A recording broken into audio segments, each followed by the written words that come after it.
Good afternoon, everybody. This is Andrew Gabor with the Colorado Office of Behavioral Health.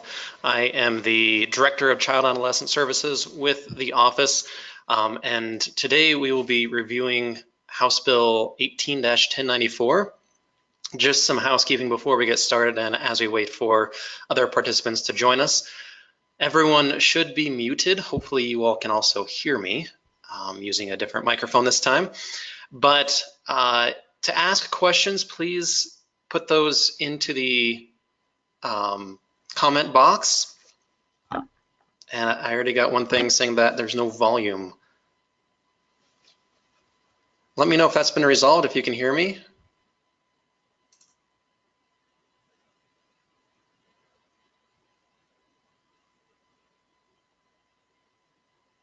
Can everyone hear me? If not, please let me know. Okay, some people can hear me. Great, thank you. All right, so it looks like it's working for most of you. All right, again, yep, that's a great place in the questions area. Go ahead and say that you can, or if you have any questions, go ahead and put them in there. Another thing is I am very much under the weather today, so if I'm not as spunky and as clear-minded as I normally am, that's the reason, so I apologize.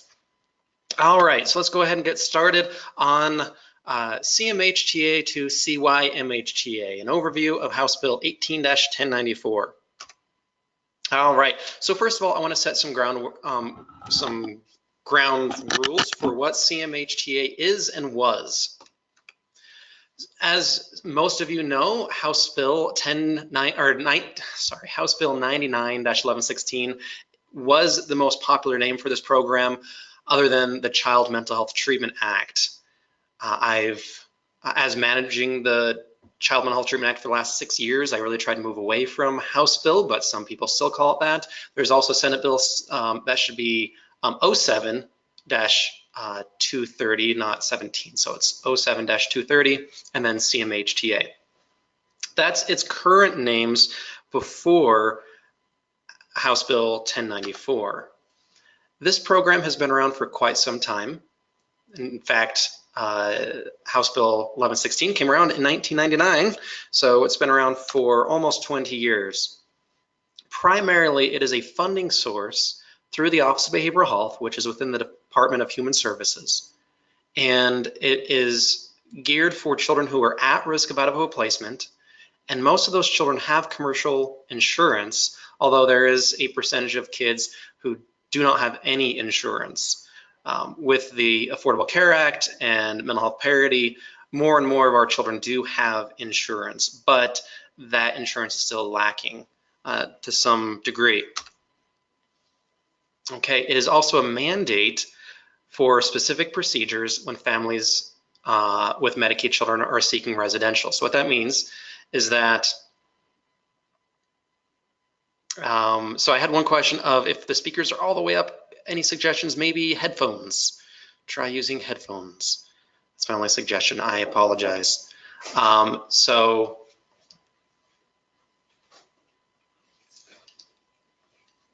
sorry about that. Okay, so when families have Medicaid and their children need residential treatment, the families can use CMHTA as a specific method to getting an assessment completed by the BHO or mental health center within a specific time frame. Okay. And then it's also a mandate for communication between county child welfare offices and mental health agencies. I'm not going to go into great detail about what CMHTA can do and has done. Really, I'm trying to focus on what House Bill 1094 has actually changed with this program. So if you would like more information about CMHTA and how it can help children that you might interact with, you can always contact me. My contact information is at the end of this presentation, and I am more than willing to go out to wherever you are and do any kind of training. The bulk of what I do day in and day out is that funding source through OBH. That's my office.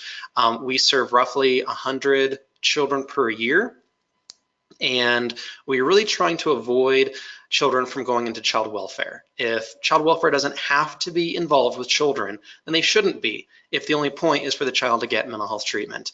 If the child does not have Medicaid, then, and their insurance isn't able to pay for services, then child welfare shouldn't be the option. CMHTA should be that option for children, okay? So why did House Bill 18-1094 come about? Well, the old CMHTA was set to expire June 30th of 2019. And because of that expiration, new legislation was needed to continue the program. Without that legislation, the program would have expired, and the funding and the whole entire program and the option for children would have gone away. So how did it come about? Well, Mental Health Colorado and Children's Hospital Colorado really led the efforts.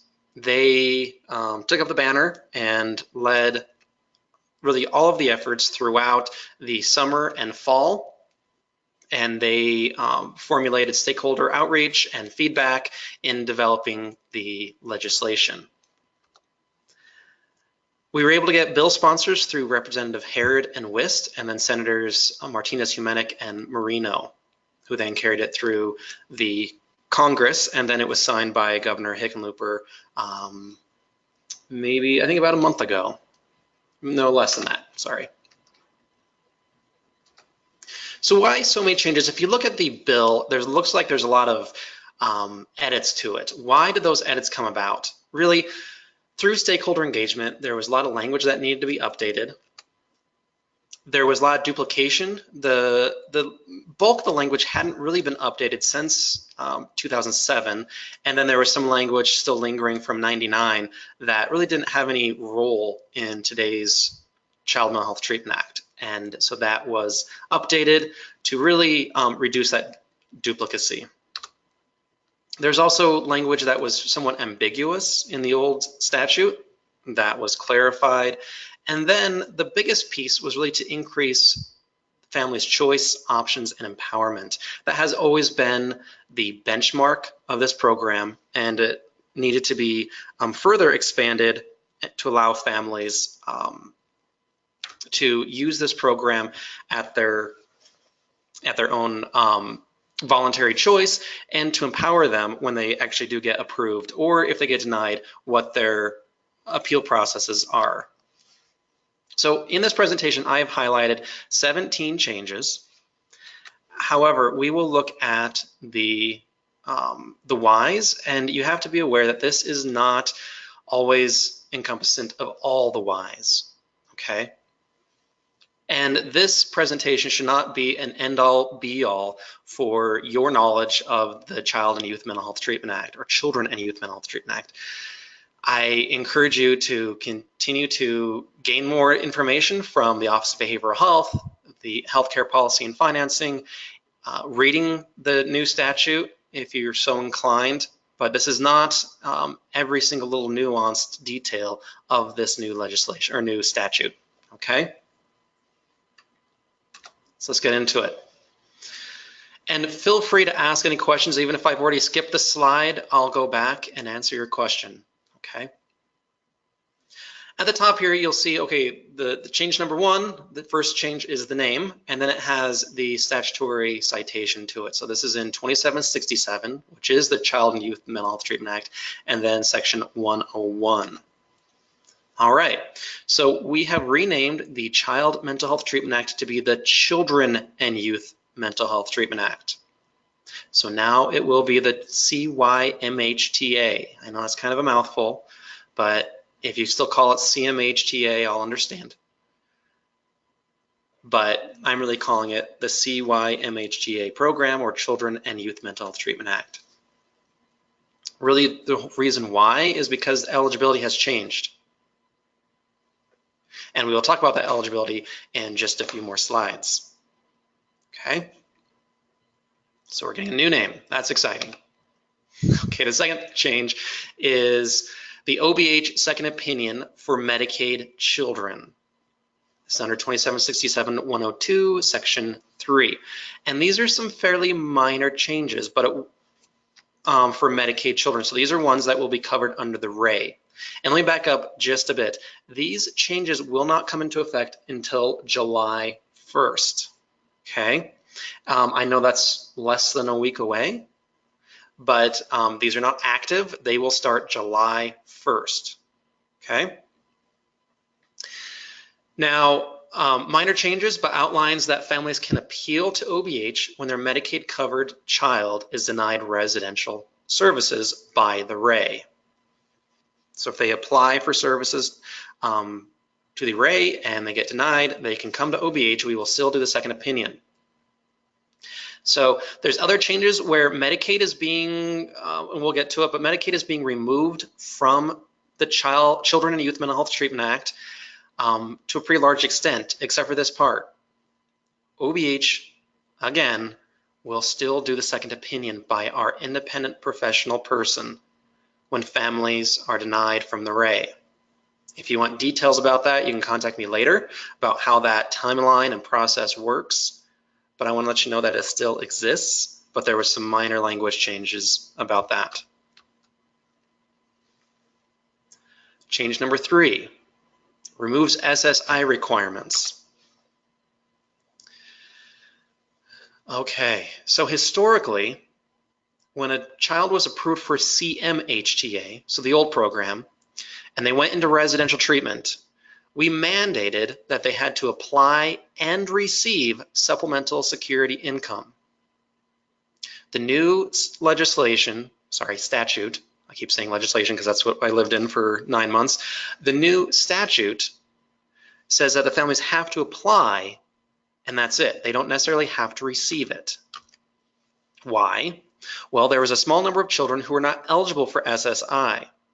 If they had a Social Security death benefit, or their family had some kind of retirement benefit, or the child support brought them over income, then they could not get SSI and essentially were barred from residential treatment under CMHTA. The new law allows OBH to fund residential for these children. Second, the amount of funding that we obtain through SSI is fairly marginal per year. And then this allows OBH to continue SSI or continue funding if SSI is denied, but the treatment team continues to feel that residential is required. The question is, will these slides be sent out? Yes, they will. We will be recording it. It is being recorded now, and the hope is that it will be uploaded to our website. All right, let me go back to change number 3. Yes, so just to reiterate, families still have to apply, and we will always help families apply for SSI. We have been doing that now. We have a contract with the Federation of Families where we have a family advocate who helps the family apply for SSI because it can be fairly daunting, and we will continue that program. Change number 4, increases the age to 21. This is why we added the youth piece, okay? So before, what is it? So children who receive CYMHTA funding before the age of 18 can continue to receive funding until their 21st birthday. Before, we were cut off at age 18. So once they turn 18, services essentially stopped. We will now have the ability to continue services until they're 21. This really helps align OBH with other state agencies who do go up to age 21. And then it helps us account for those transition age youth where treatment probably will not be finished when they turn 18, and there needs to be some kind of a thoughtful transition to adulthood and into adult services.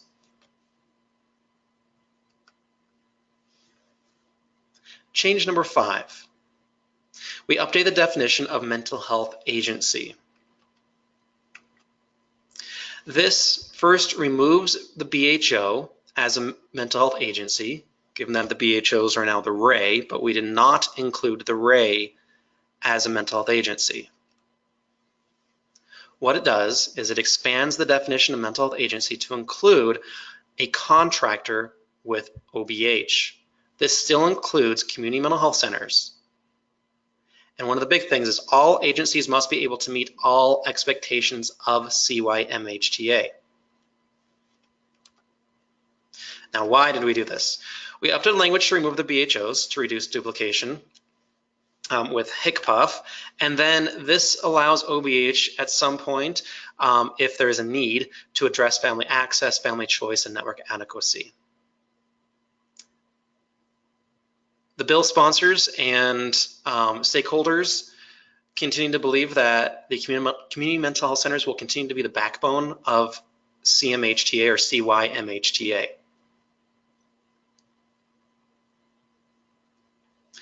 We had a question, can a youth enter into funding after the age of 18? The answer is no. They have to apply and get approved for funding before the age of 18, but they can continue funding until they turn 21. But let's say a 20-year-old cannot apply for CYMHTA. A 17-year-old can, but not an 18, 19, or 20-year-old, but they can continue to receive services. Okay, so going back to change 5 here, this was a fairly substantial change, required lots of conversation, and this is what the end result is. If you have any questions, you can always let me know in the comments, or you can contact me in the future as well. All right, change number 6, we added family advocate and family navigator. So moving forward, families must be informed that the Child Youth Mental Health Treatment Act can fund a family advocate or navigator paid for by the program, and really by OBH, the Office of Behavioral Health. We will be contracting with an agency to perform these duties. It will not just be anybody. The family can use pretty much any advocate that they want, but in order for OBH to pay for it, it has to be a contracted agency with the department, with OBH. This is why I just said that it adds language saying that the family can use other non-contracted agencies and individuals to help advocate for them, but these services will not be funded by OBH. This really allows families more choice, and many of our families, just where they are in life right now, are in crisis. And the mental health agency, as we all know, can be fairly complex and fairly overwhelming for our families, and having an advocate or family navigator can really help them along in this process.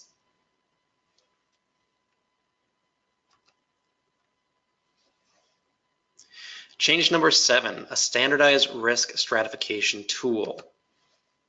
This mandates that all assessments done by CYMHTA will use a standard risk stratification tool, and OBH will determine that tool. Previously, each mental health agency really determined the level of care independently and with very little standardized tools. If they did use a standardized tool, it wasn't across the entire state. It might have been just with one particular mental health agency. So we wanted to really create statewide consistency when a family does seek this funding. And then it also aids the clinical team in determining the most appropriate service and interventions. A lot of the questions I got from liaisons and different individuals within the community was, how does CMHTA determine if a child needs in-home therapy versus residential versus animal-assisted therapy? And it really goes back to the liaison's clinical expertise and the treatment teams getting together and talking about the case. This standardized risk stratification tool will really aid in that conversation and have a more thoughtful response when a family does apply. This tool is not named in statute. And I'm going to be jumping the gun a little bit, but OBH is currently looking at rules as well for this program. And I'm not sure if it's going to be listed in rule either. It might end up being named in contract, just so we can have more flexibility in case that tool needs to change. But it will be one tool that will be used statewide for all CYMHTA funding.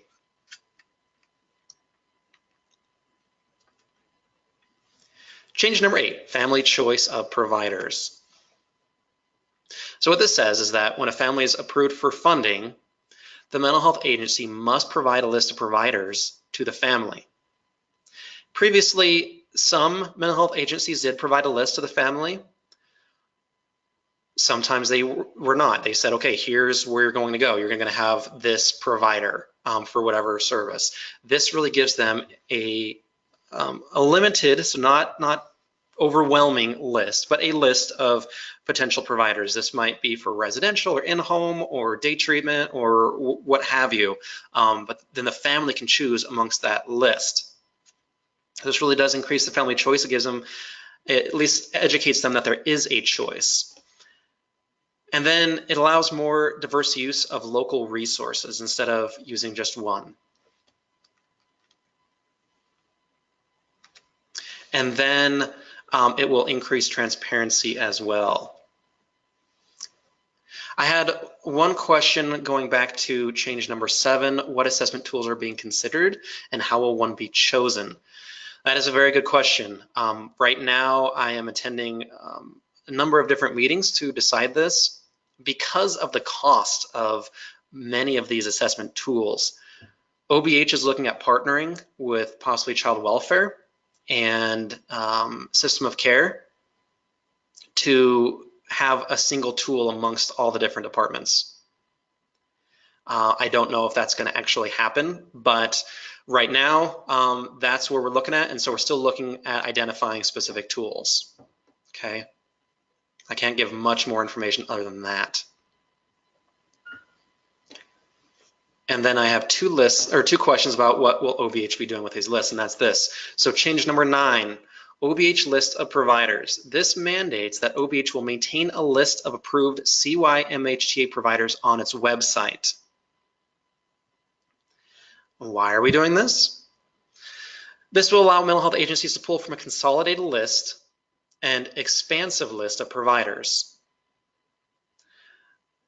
But I will never know every single resource out there.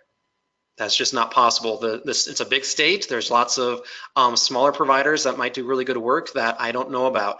And so this list can grow, and then there will be agencies that fall off the list as well. So it will be a dynamic list, and we will be updating it quarterly.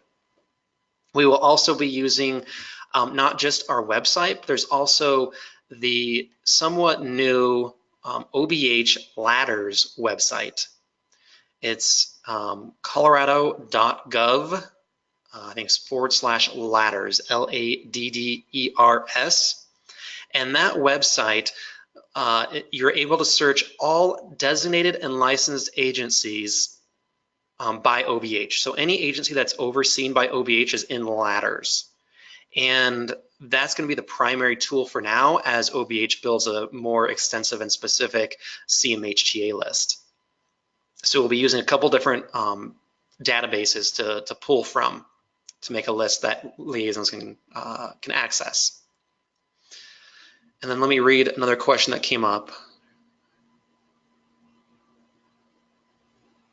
So the question is, will the assessment be shared with child welfare agencies, or is that confidential? There would have to be a release of information, just like any other information that is obtained through mental health.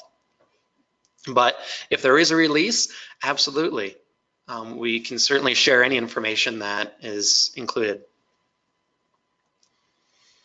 Okay, so another question is, going back to the previous change, if an appeal at OBH is overturned after Medicaid denied RTC, who takes over the funding?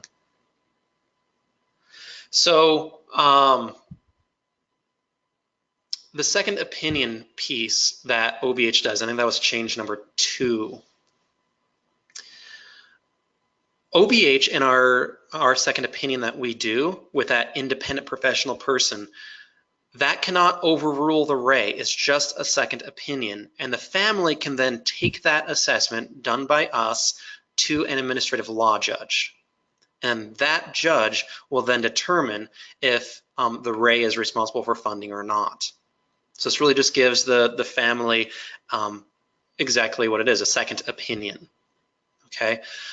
In terms of CYMHTA funding, it will not be used in terms of the liaisons being able to do. The liaison will have nothing to do with those appeals. It's just OBH will fund that service, that independent professional person for that Medicaid child. Yep, and the website, I got another question to repeat the website for the providers. It is colorado.gov. Let me just go on my other computer screen here. Yes, www.colorado.gov/ladders, LADDERS. This website is not specific to the Child and Youth Mental Health Treatment Act, but it is a resource for anyone looking for treatment providers, and these providers are all overseen by the Office of Behavioral Health. All right.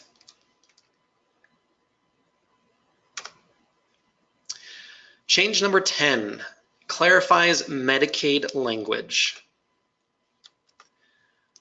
So BHOs were previously mandated to follow specific timelines dictated by the Child Mental Health Treatment Act for children covered by Medicaid and requesting residential services.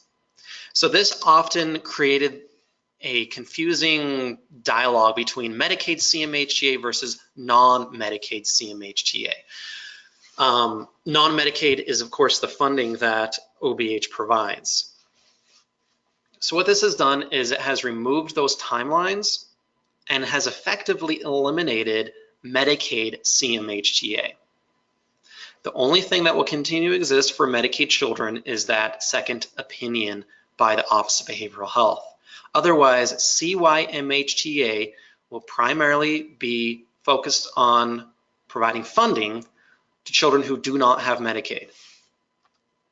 So why did we do this? Well, there's been recent rules created by the Center for Medicare and Medicaid, otherwise known as CMS, that very closely mirrors the old CMHTA process. And due to CMS, the mandates through CMHTA were duplicative and often very confusing for the BHOs and I presume for the future race to follow. So that, therefore, we removed those. Families that have Medicaid can still request an expedited assessment and appeal process that is outlined through the CMS rules. And they, again, mirror CMHTA. So because of that duplicacy, it has been removed.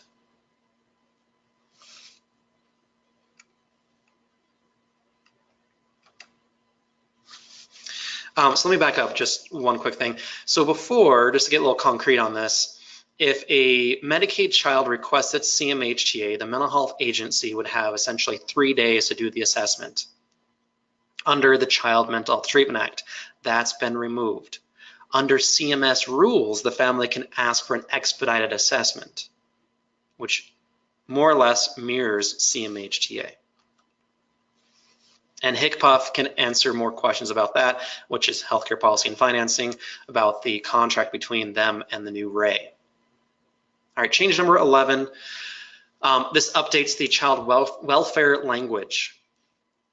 And what this did is it eliminated the mandate that the county department completes an assessment upon a child abuse and the child abuse report concerning a CYMHTA funded child or CMHTA funded child. So what that meant is back with the old program, if a mental health agency had concerns of abuse and neglect, they had to report that. They're mandated reporters, they always have to report that. But what it said is that if a child was under the Child Mental Health Treatment Act, that the county must do an assessment. And that's very specific language to the county. And it really did not reflect the variety of steps that county departments can use, such as differential response or programs such as that. It didn't allow for that. So this new language does reflect the current practices and gives the counties more flexibility in responding to abuse and neglect reports. Okay, so let me back up to change number 10 because we're getting a few questions about it. So the first question is, does this eliminate the timelines for CMHTA funded youth or just Medicaid youth? It's just Medicaid youth. the timelines for non-Medicaid let me back up. The timelines for children who are asking for CYMHTA funding through OBH still apply. So again, those are children who either have commercial insurance or no insurance and who do not have Medicaid. Those timelines still apply. And another question is, who does or can do the CMS assessments? The Medicaid assessments, that would go back to the RAE and whoever the RAE contracts with of who can do those assessments. I do not have any authority over that. That would go back to healthcare policy and financing, who does the Medicaid piece, okay, and contracts with the RAEs. But I would essentially just defer back to the RAE and their contract with healthcare policy and financing. All right. So moving forward to number 11, again, this gives more flexibility to the counties. We reviewed that. Let's move on to number 12, removes Medicaid data requirements. So again, kind of continuing that, the BHOs were previously mandated to collect and report annual data concerning those residential CMHTA requests. That's been removed. So again, this goes back to the changes that were made that we talked about in change number 10. And then HCPF is able to collect the same data through other means and through other amendments to the contract with the RAEs. So that data necessarily it's not necessarily going to be lost. It's just going to be obtained through other avenues other than the Children and Youth Mental Health Treatment Act. All right, so we had another question. Is the same contact, let me go back up, okay. Okay, so is the same contact person really for the Medicaid evaluations is the same for CYMHTA? So right now, I guess in the past, if a family went to the mental health center, regardless if they had Medicaid or otherwise, they would probably get the same person doing the assessment. And the question is that going to be the same? And I don't know. My liaisons at the mental health centers aren't changing. They will continue to do the assessments for OBH funding through the CYMHTA. However, with the new RAEs, they may or may not contract with the mental health centers. I don't know. That's one of those big changes that's happening July 1st with the RAEs that really goes beyond the scope of this PowerPoint presentation.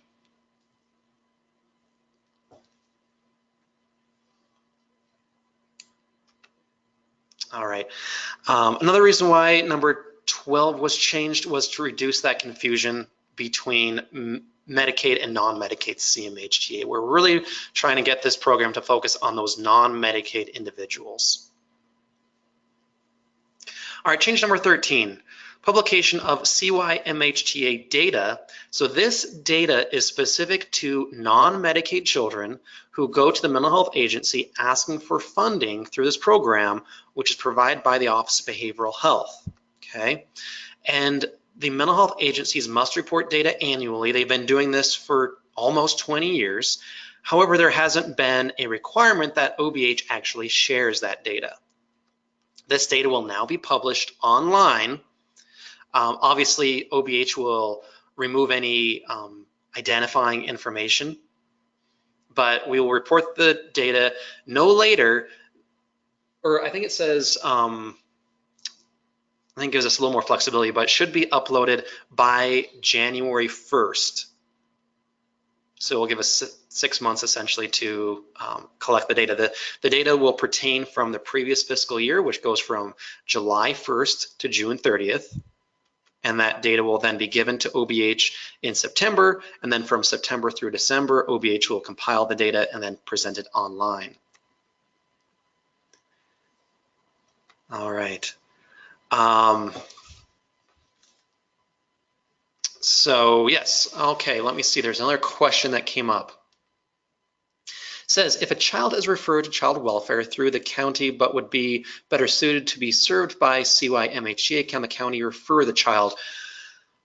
They can inform the family that CYMHTA exists, but this piece of the program is not changing. The family has to apply for CYMHTA funding. No one else can apply for the child, or yeah, for the family. Okay, they can help the family.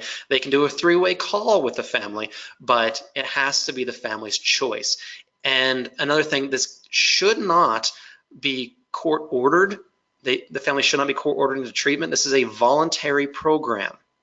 There is a parental fee that the family will have to be paying. It's always been that way.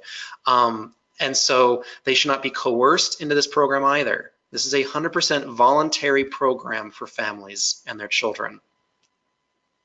Okay, the next question is the data collection spreadsheet staying the same or changing?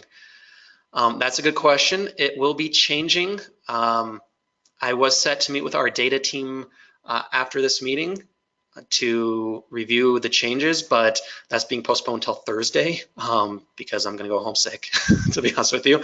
And but I'm hoping that the liaisons at the mental health centers will get the new data sheet by the end of the week. Essentially, the data that's being collected will remain the same, but the data spreadsheet is going to be trimmed down because we collect the data through other documents that OBH mandates, like the eligibility form and plan of care. It's like it's a little into the weeds, but the data will remain the same, but the data collection will be slightly different. All right, change number 14, removes the expiration. All right, so CMHTA was set to expire within 10 years. That's been removed. So back in 2007, with Senate Bill 230, it had an expiration of 10 years. Before that, when it was created in 99, it had a sunset of 10 years. So we've kind of been on this pattern of every 10 years we have to renew CMHTA. That process has completely been removed. So CYMHTA will exist as long as the funding is needed. So we removed it because of the sensitive situation that many of our families are in. So I've been receiving phone calls for the last 6 months from families concerned that CYMHTA would not be concerned, and that what should they do if it expired. And that kind of chaos just is not healthy for the system and for families. So OBH, as with any program that we receive funding for, we will continue to make sure that this program is necessary. If we get to a point where we're constantly reverting money back to the coffers of the state, then it will tell us that either one, we're not doing a very good job about educating the community about CYMHTA, or two, it's really not necessary. And we will reduce the budget accordingly. Now obviously there's always shifts year to year, but if there's a prolonged pattern of CMHTA being underutilized, then clearly won't be needed anymore. But that, again, we don't foresee that happening given that we removed the expiration on this program. So it could last 100 years for all we know. Okay, change number 15. This has created a CYMHTA advisory board. Currently, we have a CMHTA advisory committee. There is a difference between a committee and a board. The committee was selected by OBH and is fairly non-formal in bylaws and appointments to the committee. We now will be forming a CYMHTA advisory board that members will be selected through an application process, and the final determination will be made by the CDHS director, which is Reggie Bika. And so, yeah, the committee has been meeting since 2014. This really solidifies and formalizes it for perpetuity. And let's see. Yep. So the appointments will be really, they'll be guiding OBH in how to manage CYMHTA in the future. And we'll talk a little bit more about this in a couple more slides as well. All right, another big thing is we have received additional funding. The previous program has had about $1 million, and back in 2011, 2012, we were able to serve about 25 kids with that $1 million because most of those kids were served in residential at a much higher rate than community-based. Since now 80% of our children never step foot in residential, meaning that the vast majority of our children, again 80%, are served in the community, and community costs are fairly reduced, or fairly significantly reduced from residential. We can serve roughly about 100 kids a year with that $1 million. As many of you know, we have had last couple years quite a bit of upheaval with our funding, where last year we had a wait list in May and June of last fiscal year. This current fiscal year, we started a wait list starting in September. And remember, the fiscal year starts in July, so by September we had to add a wait list. And in February of this year, we had an emergency supplemental where OBH received an additional $500,000 for the program. And now that the fiscal year is ending this week, we're looking at spending all of that money. So because the demand continues to increase and people still don't know about this program, there's probably many kids out there that could use this program that just don't know about it. The Joint Budget Committee and the legislature has deemed that $3 million seems more appropriate for this program. So now we have a $3 million budget, which, you know, if we did 100 kids with 1 million, we can probably serve, 300 kids. Or if I said 100 kids with 1 million, we can serve 300 plus kids with 3 million. Now, some of that money will be used for the appeal process, the advocates, we're going to be providing more succinct training. With that, we're going to be doing up to 10 trainings a year. That is more routine instead of kind of my dog and pony show that I've been going around the state doing. All right. Why? I kind of talked about the why. So every year we've seen an increase. Yep, and I talked about that. And then I had a question saying that they need clarity on the dates as of July 1st, 2018. CMHTA will be separated. Sorry, I'm just reading this for my own. Okay, so yes, starting July 1st, CMHTA and the RAE will be separated. So the old Medicaid CMHTA versus non-Medicaid CMHTA, yes, that is changing July 1st of 2018. Even though the old program didn't expire until 2019, this supersedes the old program. This starts and becomes live on Sunday, July 1st, okay? And then in just a couple more slides, we'll be talking about the other timeframes for the rest of the program, okay? All right, OBH also received an additional 0.5 employee. Right now, we have 1.5 allocated to this program. There's me, or the old me before I got my new job. So there's, the manager, and then there was a 0.5 for the fiscal side. Because we're going to be receiving more funding and serving more children, we fund this program on a fee-for-service basis. Okay, if a child receives treatment, we get an invoice, we process that invoice, we pay the provider. Okay, because the invoices will be increasing substantially, we ask for an additional 0.5 on the fiscal side, so the billing manager, not the program manager. All right.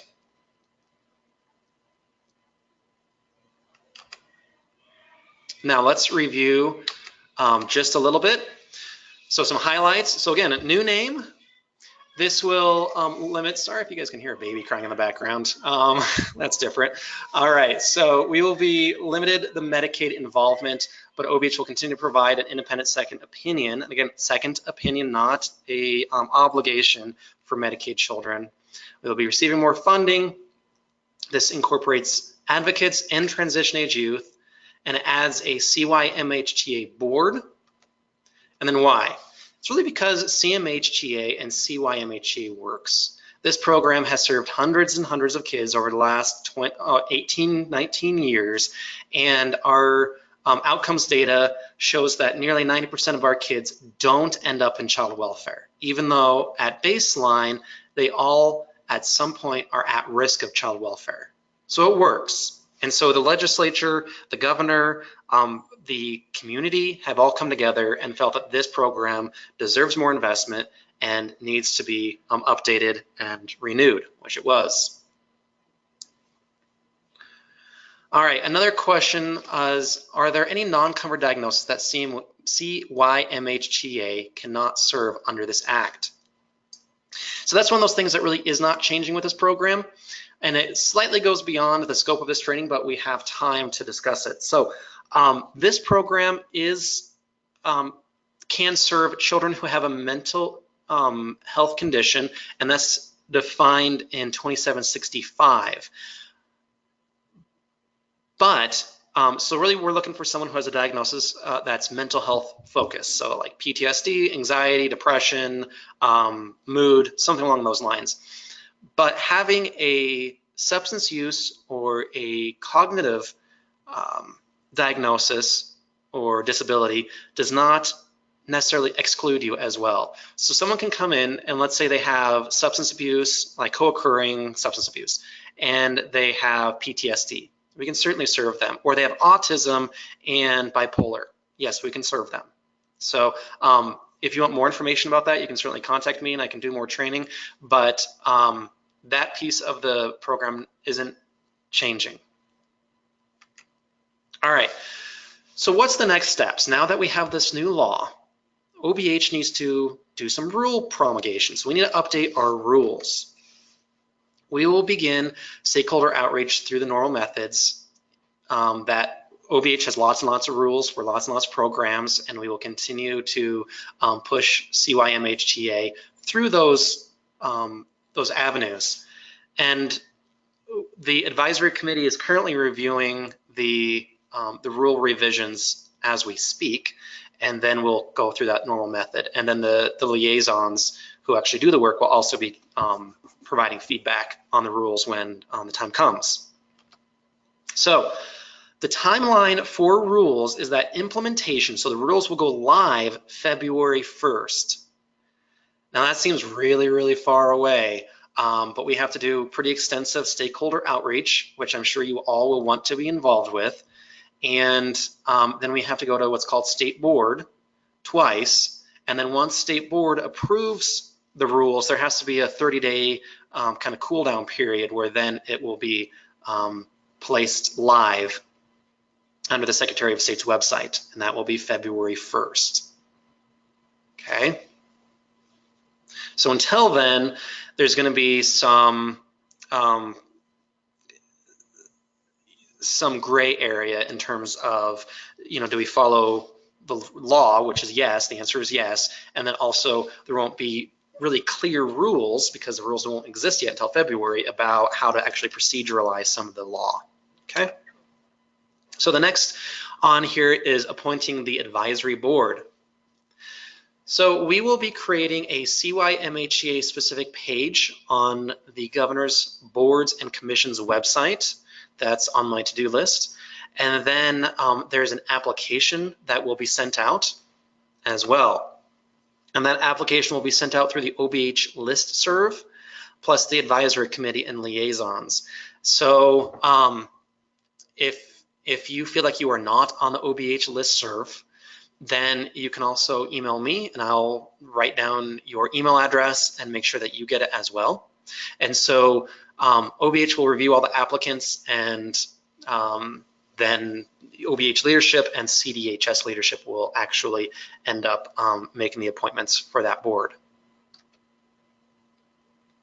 Now, contracts. So we will have to develop contracts for the advocacy, which is that family advocacy and family navigator. And then also with the new rules, there will have to be an amendment to the current mental health agency's contracts. And this is definitely still in development. We're still meeting about how to roll this out. Okay, so that's definitely still TBD, okay, to be decided. So those are the major next steps on that. And the contracts, I don't have a timeline for that. It might be fairly similar to the rule promulgation timeline as well. Okay.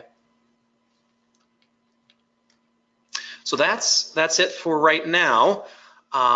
There will be more information coming out about CYMHTA as always. We will be hiring a new CYMHTA manager. I'm the old one. I'm no longer the manager of child mental health treatment programs. That was my old job. And now I'm the director of child and adolescent services.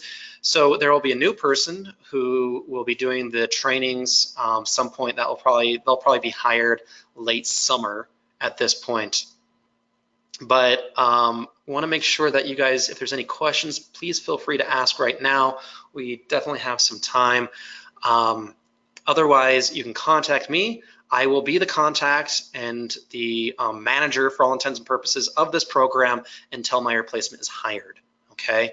So do not hesitate to contact me. And if you want to know more about this program, you can go to the CDHS website. There is, under the Children's tab, there is a section for the Child Mental Health Treatment Act. That section does need to be updated, but you know, over the summer, I will still do trainings for this program. Just let me know when and where, or if you have anyone in mind that you want to have them contact me, okay? Let's see, there's one question that just popped up. It says, for the contracts, are you going to be putting out requests for proposals from different agencies of the community, and when will this occur? I don't know those questions. It might be as simple as a contract amendment with the current community mental health centers. If we do a request for a proposal, that would obviously be a larger issue. And so I don't know if either of those are going to happen at this point, and when that might occur. I would imagine any kind of time frame would be similar to the rules, where we're talking about winter time for all that to actually come to fruition. Okay. Any other last questions?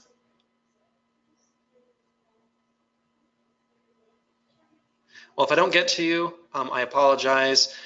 Thank you all so much for participating. Again, if you have any questions, you can always contact me. And I hope you all have a wonderful afternoon. Thank you so much.